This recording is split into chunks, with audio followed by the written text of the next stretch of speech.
Maybe before I talk of his illness, I can mention that dreadful day of August 15th, 3 days after Rachel's birthday. It was a hectic period for us, no doubt. I will not go into details, but for me it was divine intervention, because just when he was trying to leave the house, he couldn't leave the house for one reason or the other.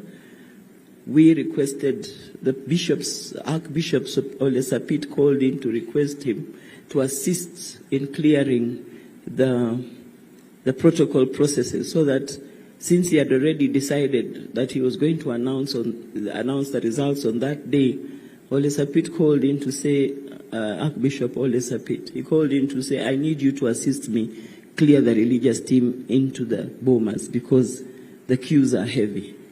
And when I asked who had called in, because he had received almost 4 or 5 calls before that, and he kept on saying, I don't like these calls I'm receiving.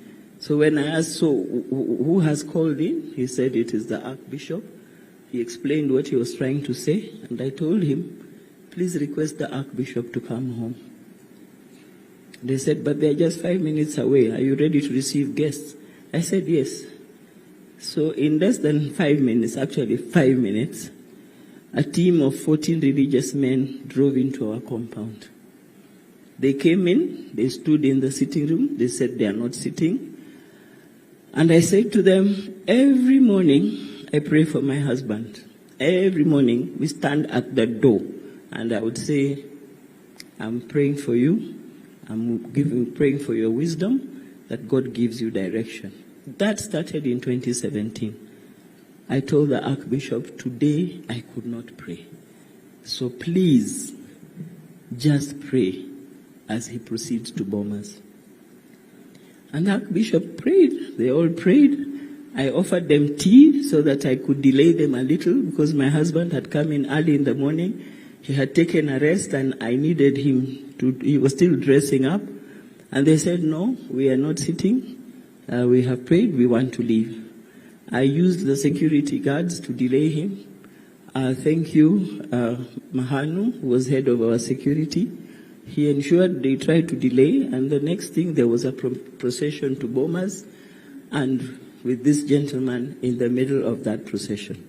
That's how he got to Bomas. The rest you know and you saw. For me, that was divine intervention.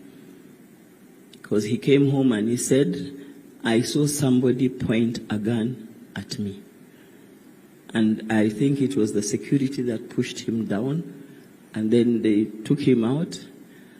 I tried to ring him when the fracas was taking place. Even before the fracas, we tried to reach him. We couldn't reach him because Rachel's friends were telling her, your father is being compromised. We hear he's delaying announcing the results.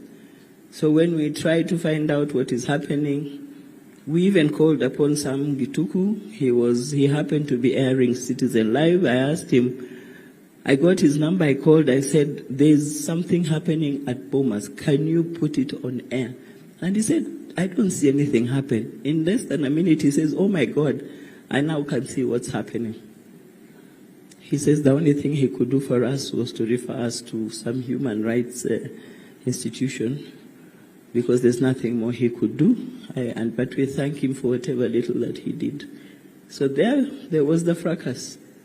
I called in. I tried to reach him. I couldn't reach him.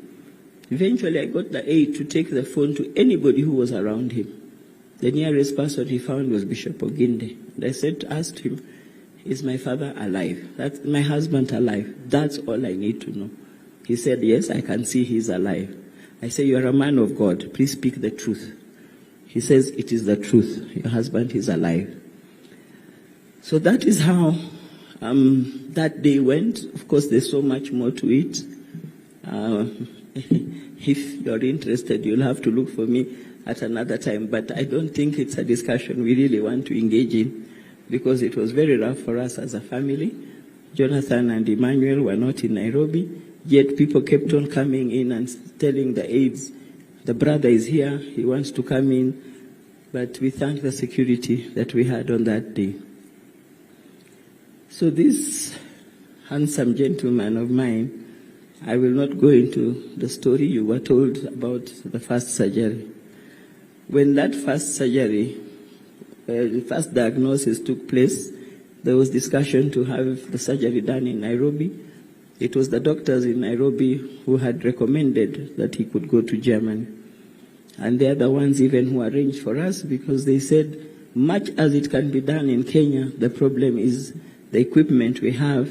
The one in Germany is much better.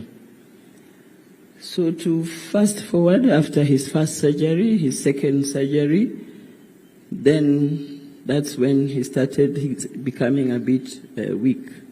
And eventually he was admitted on the 9th of December. When he went in on 9th December, he was not going for admission. He was going for a review for an MRI. Unfortunately, they said he needed to be admitted. He stayed in, and just when he was about to be discharged, he picks a hospital infection, so they can't discharge him.